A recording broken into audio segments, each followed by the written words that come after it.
Thank you very much, Kevin, for your time today. I've brought you here to have a chat about creativity, about your career, your inspirations and stuff like that. So if I could start off with a deep question, it's about success and how you define success as a person. Obviously, you've done very well. Big Issue North, is an incredible, publication. Obviously, a lot of people can access it, and there's a lot of pressure on you. But you've obviously been able to achieve a lot of things. So talk about success and what it means to you. Success, I think, is something that comes a little bit as a byproduct in a lot of people's careers. And I think probably that would apply to me as well. I wanted to be a journalist. I wanted to make a living out of being a journalist, but I didn't have absolutely prescribed ambitions. I need to be in this position at the age of 30. I need to be in this position at the age of 35, which is just as well, because I probably wouldn't have been.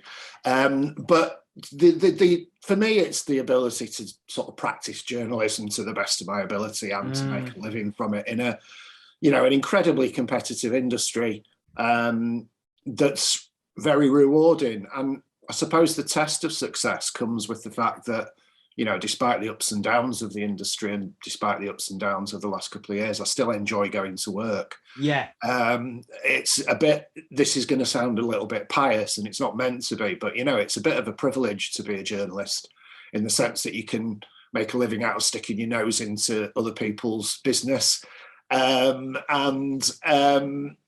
get paid for it in it as a result. So if you are in that sort of privileged position, I sort of feel that you ought to do justice to that, really. And as I say, I'm lucky enough to have a job that I wake up in the morning and want to go to, although increasingly the want to go to is just bedroom to across the landing to home office. But, again, I mean, even on reflection there, a lot of it's, for a lot of people working during the pandemic, they've not been able to have a comfortable place to do their work from, or they've had to endure commutes that they don't want to do, or are they able to work from the office and so on? And I can do my job from a home as well for the main part anyway, for the most part. Yeah, I mean that's it, isn't it? I mean, obviously you've adapted over the years, and the last 2 years particularly, and I think that's moves on nicely to my next question. Again, you've had quite the career. How have you sort of changed and developed? How is your attitude to, I guess, I'm trying to think of the best way to frame this. What have you learned about yourself, I guess, through your work from the beginning of your career, and where you were then to where you are now? What have you learned about yourself? That's not really for me to say in some ways, but I think probably being adaptable, learning to be adaptable. The first job that I had in journalism was working for a small Manchester grassroots cooperative organisation that was producing magazines for initially the local Chinese community in Greater Manchester. Subsequently, while I was there, we sort of took that into a national sphere, and that was publishing in Chinese, which I don't speak, and English, which fortunately I just about do. So it's quite a sort of it was a fascinating time, and it was where I learned a lot of learning on the job, but learning a lot of the tenets of journalism that would be useful down the line. But it's quite a political job in many ways. For all sorts of reasons, really, working with ethnic minority community readership, the political times of the day. So it was quite I don't know how to carry, quite a progressive organisation, quite grassroots, quite a bit radical. But I really did want to, after a while, move on to different forms of journalism as well. I wanted to get more experience. And I ended up going to work for a business-to-business magazine that was owned by an American publisher, but had offices in Chester. And it was covering the pharmaceutical industry, which, in a way was one of the big bads at the time. The pharmaceutical industry is evil, and it's got dodgy marketing and it puts dodgy products out and stuff like that. I sort of knew beforehand that generalisation wasn't quite true, but it certainly opened my eyes to the ways in which it wasn't true. The pharmaceutical industry also provides the medicines that save our lives. The pharmaceutical industry provides jobs and so on. So there's an inherent tension there in it that makes it absolutely fascinating to cover as a journalist. And also the audience, the readership for business to business journalism is very, very different to the audience that we'd got working on a national Chinese community magazine. So that was almost, in a way, a radical, a really big shift for me. It was a sort of 90-degree turn in many ways in the media industry, but not one that I regret for a moment. It was becoming a business journalist is absolutely fascinating as well. To follow the money, as the Watergate journalists would say. Everything goes back ultimately to that, and when you get to write about an industry where big corporates are coming up against big government, the sparks fly and the stories are there. So I don't regret that for a minute, and it's very different. Funnily enough, just with your musical background, the editor of that magazine, Pharmaceutical Executive, was based in Oregon, where the company then had its HQ. And I went to interview for the job, and I did, for all those reasons, have some suspicions about taking it. Wasn't sure if that was the right direction for me. And the editor was good enough to get on in fact, he flew over, and he was an old hippie. Right. Well, still is an old hippie. And he had grown up on the West Coast. Right. He'd been in a band. He'd been a drummer in a band that supported the Grateful Dead in Haight-Ashbury, and New Jefferson Airplane, and all these sorts of things. And he told me that story, and he said, if I can do this, make this move into this job, then you can as well. And that was one of the clinching moments, actually, for it. I thought, well, if he can do it, then so can I. And just as an aside to that, it was a great pleasure a few months ago when I edited a publication here at a Big Issue North called The New Issue to commission Wayne, my old editor, to write a piece about growing up in Haight-Ashbury and going to the parties that Ken Casey used to have, and having a wild time there. So amazing. So long-winded story, but I suppose what I'd say is just the adaptability to take the subject matter in front of you and realise that there's always a story in it, no matter what, and it's just a case of you gleaning it, working it out, and presenting it to your audience in the right way. Absolutely. And I think you mentioned as well the pressures of deadlines and stuff before we started recording, and I think it's not for everybody. Not everybody has the skills, and you can learn them to cope in the way that you've been able to do. But what would you say the biggest challenges are? Because again, there's a lot of pressure, whether you're working in a business setting or a cultural setting, art setting, to cater to your audience, to make sure that it's the right tone, for example. So what would be the biggest challenges that you would say you face or you have faced in your career and still do, and how do you work to overcome those? I think, well, as an example, later in my career, I went on to be a freelance journalist for 12, 13 years, I think it was. Mainly working in the fields of business, but doing some politics as well, which was great because that's a big interest of mine. But also taking on work that supported the more fun bits, so bits of commercial, corporate copywriting and things like that. And so I think it was a willingness to sort of switch between all of those. You have to, 1 minute you're writing corporate copy and arguing with your client about whether the marketing director should be capped up, and the next, you're trying to get to the bottom of a murky story about European Union funding going awry or something like that. So I think it was juggling those different clients, those different audiences, and you touched on this. I mean, I'm quite good at deadlines. I sort of get off on them a little bit, like a lot of people do, and the adrenaline and and in my early days, the all-nighters if you had to do it and stuff. I'm a bit old for that now, and late nights just get in the way of having my tea and a nice glass of wine. But I think I've got that instilled in me now that you just sort of do what matters to get the job done. And so I like deadlines in that sense, but I think you have to learn, I think you do have to learn to like them a little bit.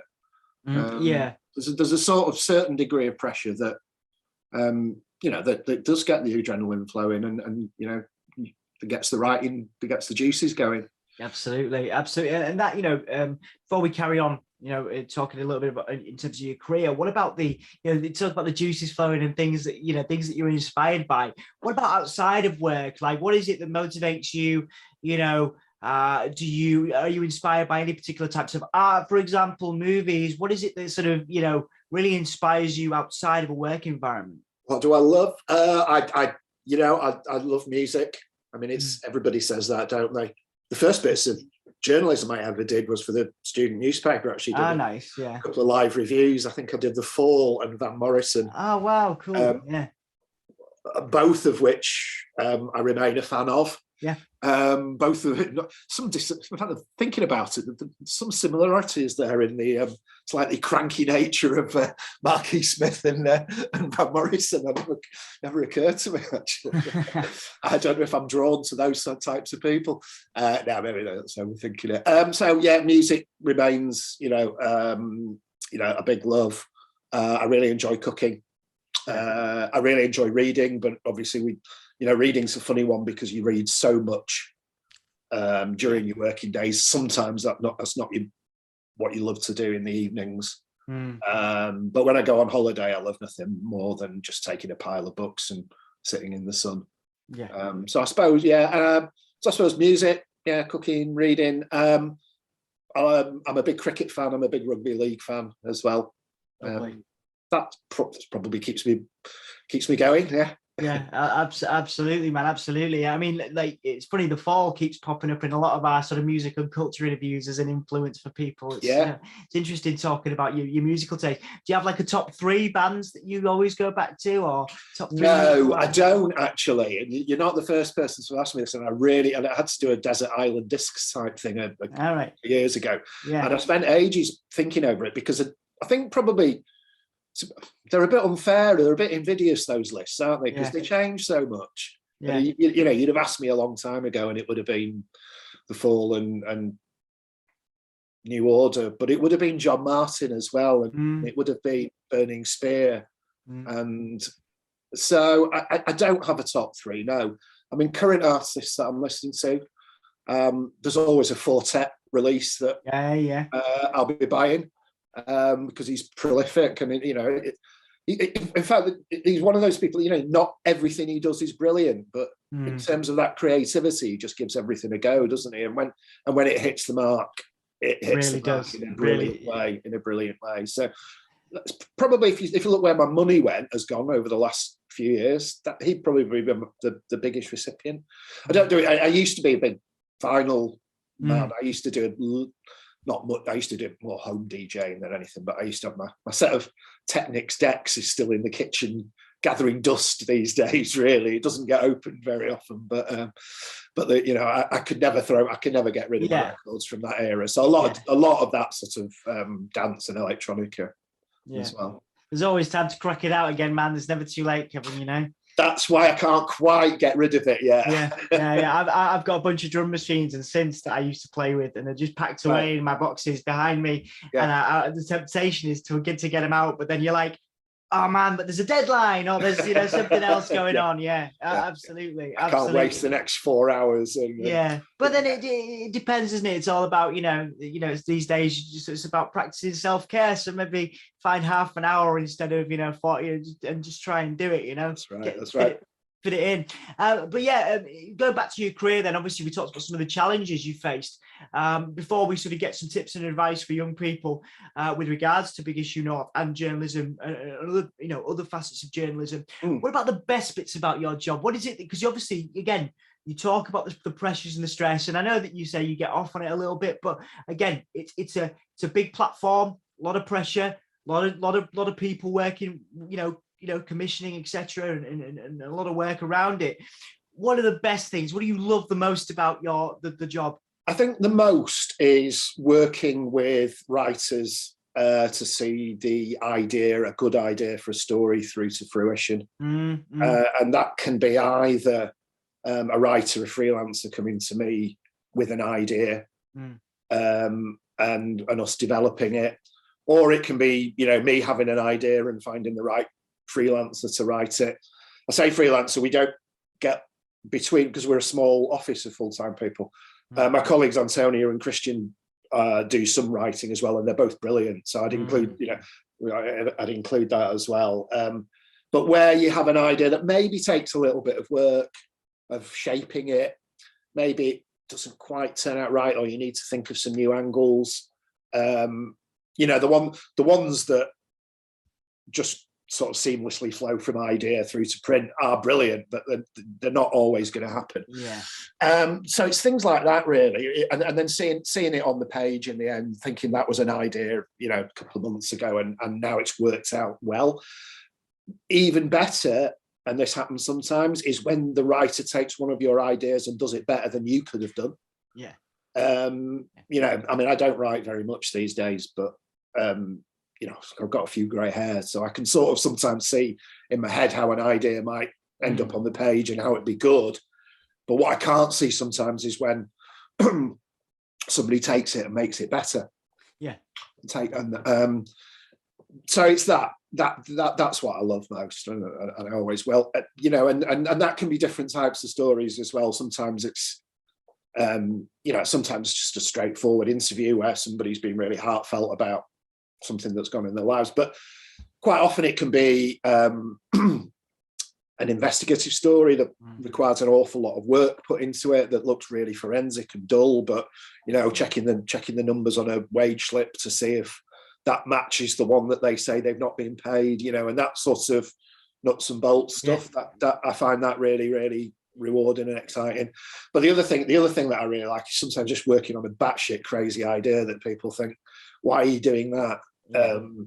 Why would you want to do that? And then it comes out at the other end and you go, that's why he wants to do it, because it's a really interesting read, you know.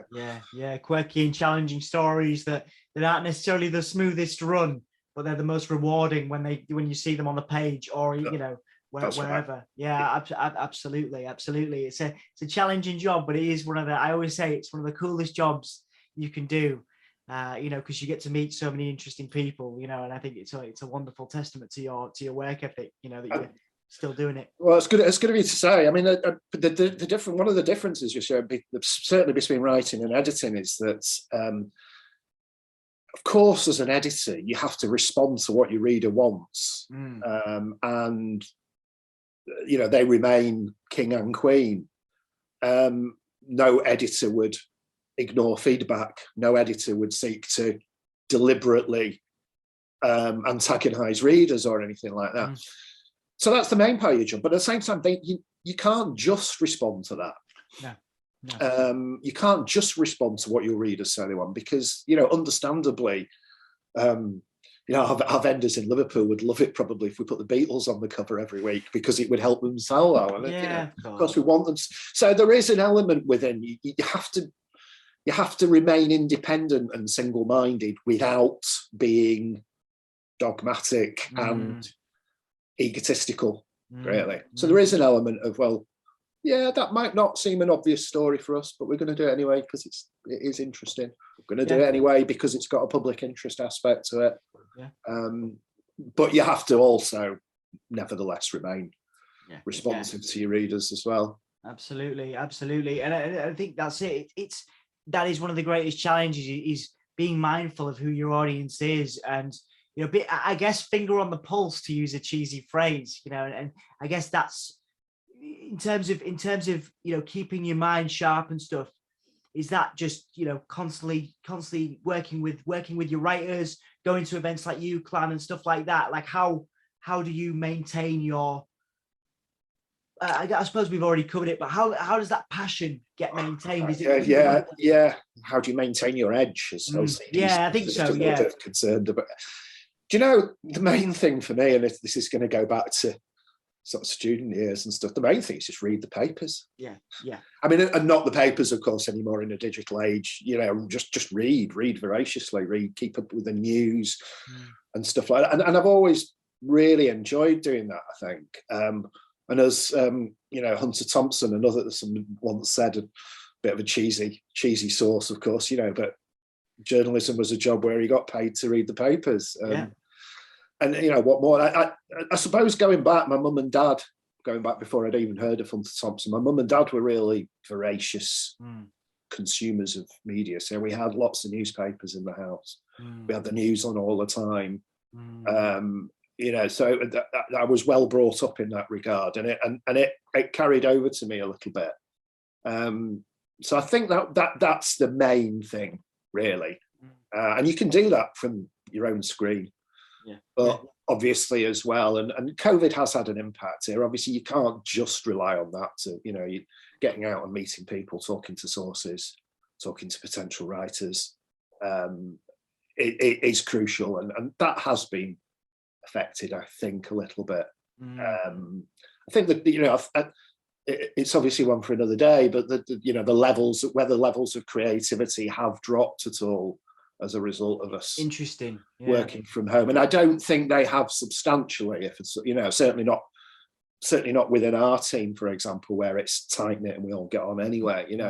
But my feeling is that just the chance conversations, the bumping into people, the thought in your head that you don't deem worthy of actually committing to a WhatsApp message, but you would say out loud if you happen to be there. Those sorts of things, I think, bit by bit. But as I say, that's one for another day. But I think that probably has an effect. Absolutely, a deeper conversation for another chat, for sure. I'd love to speak to you about that at some point, man. But I think that goes on nicely again to the creativity side of things, where like when you walk into a UCLan setting, for example, where we met, and you're looking, you mentioned reading the papers, and that seems to come up quite a lot. If you're looking for someone, the Big Issue North, very popular, obviously a lot of sectors, a lot of spaces where it can be accessed, a lot of people trying to get your attention, and also trying to get their foot in the door there. When you sit down with a young person, when you sit down with a student, are you looking for that creative eye? Are you also looking for someone to, I guess the obvious one, and the thing that always surprises me, is the amount of people that haven't actually read the articles or whatever. What is it that you're looking for when you sit down with a student, and what kind of things do people need to know if they're going to approach you for any kind of, whether it's an internship or a job opportunity, or just to pick your ear? Yeah, well, I mean, in terms of job opportunities, we once we anchor people down, we don't let them leave, really. So I don't recruit very often. No, like everyone, we operate on a small full-time team at the moment, and so the team is is small and settled. But we do lots of work experience in shorter internships and stuff, as you know, and picking your brain. I'm always open to people picking my brains as well. For what's left of them. I think the key things would be, one, you point that out well, it does happen, unfortunately, that people aren't aware of Big Issue North and what it does. To some extent, that might be our fault. The brand recognition perhaps runs ahead of people's knowledge of it, and their knowledge of the sort of the way it works, the model, how it works, and the editorial content. So that would be the key thing. Don't talk to somebody unless you know what their publication is, and I think that's a fairly golden rule. And it does get broken sometimes, a bit frustrating. So I very much want that to be the bedrock of any conversation that we'd have. What else do I look for? I think it's going back to what I was saying, an ineffable curiosity about the world. So it sounds a bit pompous, really, again, but just remain interested in stuff, genuinely interested, and that's not necessarily stuff that fires you up. It's an interesting one. A lot of people come into journalism, for example, because they love music, and that's absolutely great. But you don't want people to specialise too early. You'll obviously have a view on that. Keep open the possibility that something else might grab your interest as well. And for me, it was things like trade regulations and stuff like that, you know, nerdy in that way. So that might not be the case for you. So that's what I mean by the curiosity, you know, just because something doesn't necessarily fire you up at first, keep an open mind. And that applies to people and it applies to subjects as well. So if people do come in and do work placements with me, and they love music or the arts generally and stuff, then I'll make sure they do the news in brief column that does some really dry economics. Yeah, but that experience is really valuable. Yeah, it is. So that would be a big thing, really. And with, you know, so with the curiosity comes the adaptability to go, well, okay, I'm never going to be an expert in this particular subject, but I've got 45 minutes to bone up about it, to pass off myself to do a news interview with a source and come over as just clever enough to get them to say something interesting. And then if you want, you can open the sump at the bottom of your neck and let it all drain out and never think about it again if you want. So, you know, there's a certain sort of, you have to be willing to, it's a dangerous word in journalism, but you have to be willing to blag a little bit. Oh, absolutely. Certainly at first.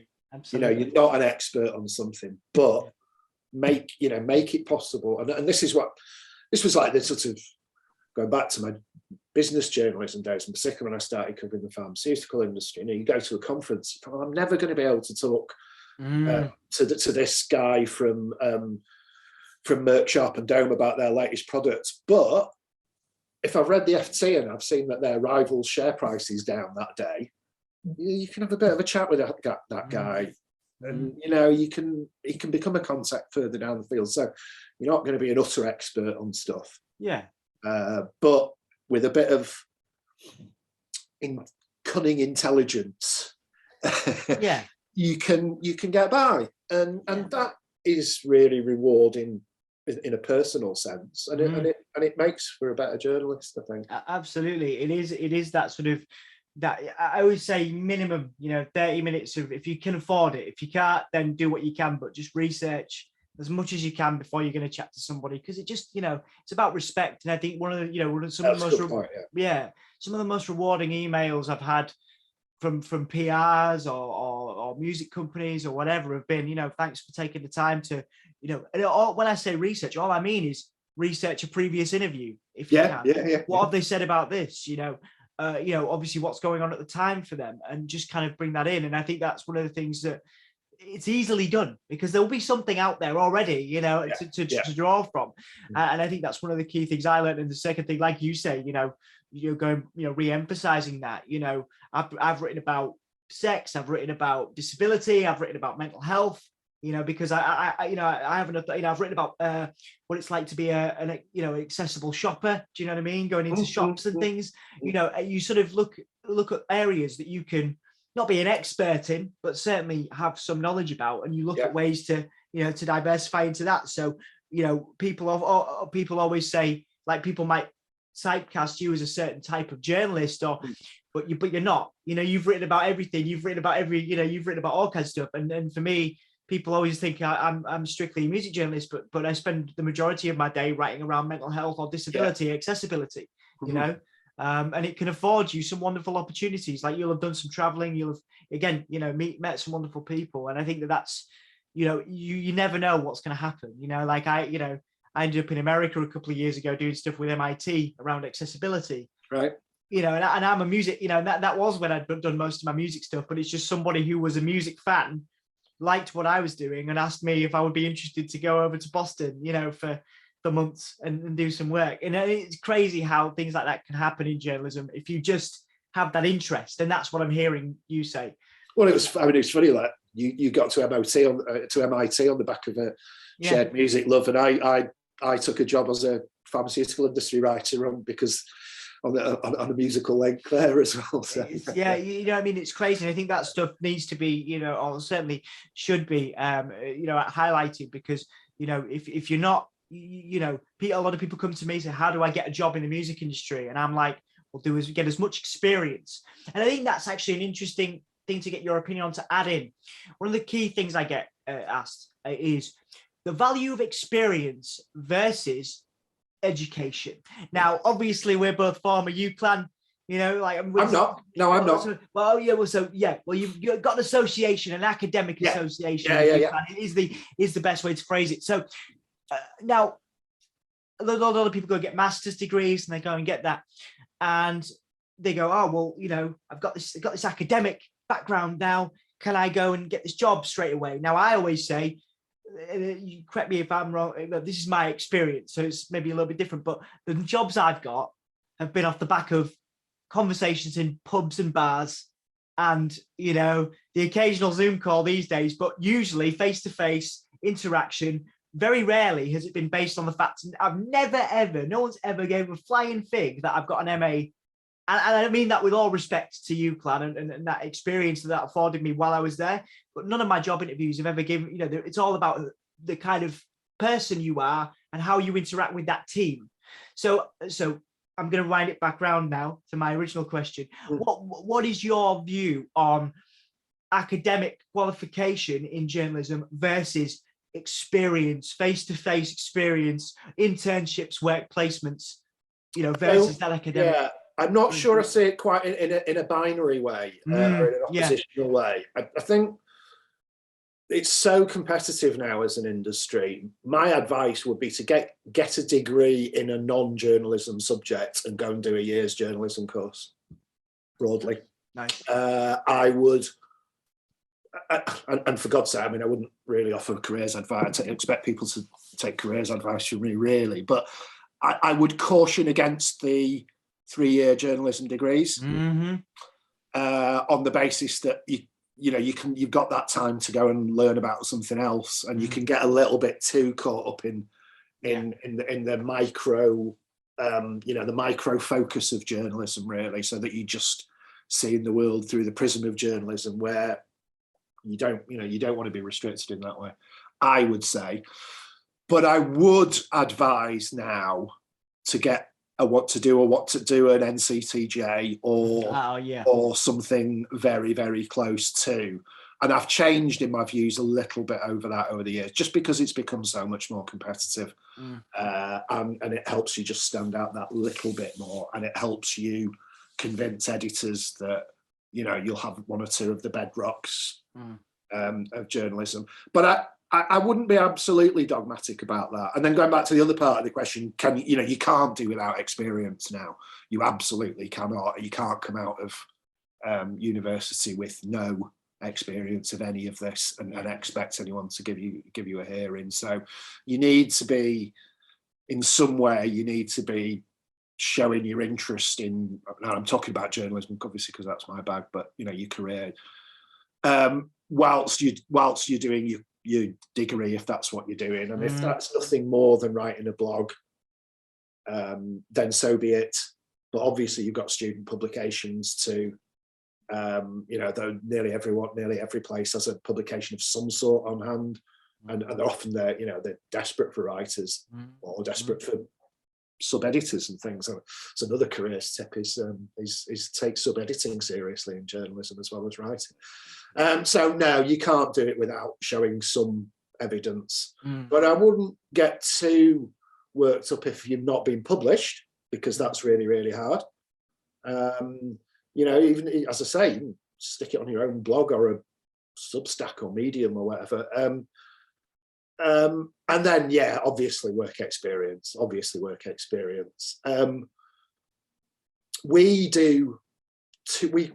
restrict at Big Issue North. We would restrict our work placements to 2 weeks maximum.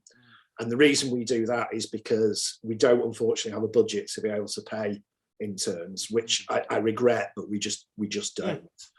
And so my reasoning is that the learning curve that somebody will get in 2 weeks is very, very, very steep. And hopefully they'll benefit from that. But if you're keeping them there for longer than that, they are going to remain on the learning curve, but it gets less steep. And there comes a point where the danger is that you start to exploit the intern if it gets too long and you're not paying them. And, this is going a little bit off topic. We've seen not less so recently, but over the years, I've seen lots of people who have got a placement with us and then a placement with a London-based publication, and they've had to turn the London one down because they can't afford to be there for a month. Yeah. If they don't have relatives or friends who live there and stuff like that. Yeah. So my philosophy is, okay, we'll keep them to 2 weeks. That means we can get the maximum number of students in and give them the experience. But we're on their doorstep for a lot of the time, and you know, we're giving them experience that they wouldn't be able to get round here to quite the same extent. And you know, we're different from the newspapers. We're, you know, we give people different experience than the dailies, for example. So I went off topic there, but yeah, work experience, obviously. But look around, you know, you might not be able to afford to be in London. You might be able to afford to go to London for a bit, but have you thought about going to somewhere else or Yes. you know, something? You know, you don't have to be. You don't have to go there. No, you don't. I mean, that's the entire reason we got started, was to give people an opportunity in Yorkshire. Yeah. You know, to explore opportunities, particularly with universities looking for work placements and students that couldn't afford to go to London. I mean, I come from that. You know, my family is split between Yorkshire and London, so I did like 2 years back and forth, you know, to London doing internships, because I was able to stay on distant cousins' floors and you know, that kind of thing, you know, and do 2-hour commutes before Uber existed, because I hate the underground with my CP. It really but this before Uber, I used to do like 2-hour commutes into London every day. But that's what I mean. We recognise, and as you do, I think it's great to see, you know, platforms like Big Issue North and the readership and the cultural diversity there.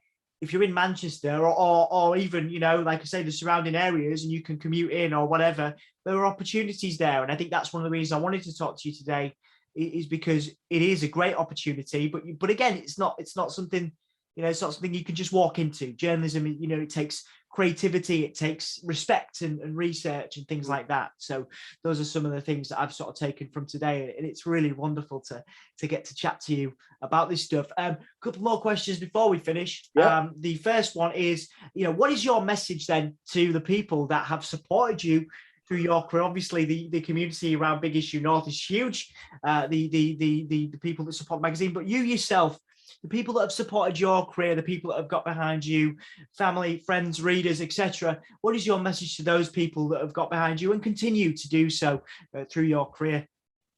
Thanks for putting up with me.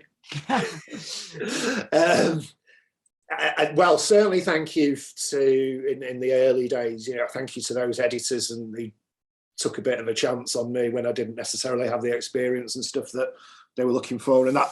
You know, I'm talking about myself being adaptable, but they gave me the chance to be adaptable. So I'm sort of very grateful there. The readers, particularly at Big Issue North, obviously, because they're not only buying the magazine, but they are helping the vendors as well. And so, you know, they're especially valuable to us. Absolutely. Couldn't do without them. I mean, none of us could do without readers, could we? But the vendors, you know, the vendors are some of the most marginalised people in the country, and they really can't do without their readers. So, so they would be the key thing. But you know, I don't know. I just, like I say, I enjoy the job for the most part, and you know, even when you're having difficult conversations about a story, or difficult conversations with, you know, within an organisation or whatever. Ultimately, I really enjoy this job, and it couldn't do that unless the people were supportive. It's true. It's a nice message there as well, because again, you know, highlighting the importance of the vendors there, you know, is paramount as well. And obviously, you know, Big Issue North values those. But I think, you know, a lot of people tend to, you know, obviously the readers incredibly important, the most. But again, the people, you know, the vendors. You know, very, very important to the lifeblood of the publication, and I think that's important to highlight. The last question is the press bit. Okay, so the bit where you can plug whatever you wish, any projects you've got going on. Obviously, Big Issue North, you can give that a Google. That's self-explanatory, but people can find Big Issue North fairly easily on the high street, etc. You know, but if you have anything to plug, project-wise, anything you want to plug before we finish up. Well, I will plug Big Issue North just again briefly, because it's you know, we've touched on this in our conversation. over the last few months, with the pandemic, the lockdown has meant that the vendors sometimes can't be on the streets over the period. They're back on the streets now, but then footfall and fell really badly just before Christmas, as we know, with Plan B. And I think the reason I'm going to take this opportunity again is because a lot of people don't realise the value of actually not only buying the magazine but taking it when they buy it. So people think, and very rightfully, it's their money and they're doing the vendor good, but if they hand over £3 to the vendor and don't take the magazine, then they're allowing the vendor to sell that magazine again, and the vendor will do better out of it. And that's very, very true. But what I will say is, one, if they bought it, they might find that if they hadn't read it before, they might find that they like it. That's up to them to judge, of course. We think they will. But also the way that the model is that these vendors are working. This is their job. And a lot of them say they don't well, of course they'll accept the money, but they want to be seen to be selling a product in return for an income. And that brings with it all the self-esteem that working brings and so on. So integral to that sort of business model is people actually taking the magazine when they bought it. And also, shameless plug here, the way we work, half the revenue from a magazine goes to our organisation in order to keep producing the magazine. We couldn't do it without the revenue. Again, it's a business model. So people don't really, we need, the vendor needs that £1.50. We don't get rich off this within an organisation. My God, we don't, like any print organisation. There are not profits to be made here, but we have to keep our head above the ground in order to keep producing the magazine, in order to keep our great editorial team in place, in order to be able to commission good freelancers to write good editorial and so on. So that's me seizing the chance to plug an existing project but give it a renewed shove around the park. Absolutely. And totally very proud that you like say to have you talk to me today and share your experiences as well. Hopefully it'll be useful for some people. Kevin, thank you so much for your time today, mate. I really appreciate it. Absolute pleasure. Good to talk to you.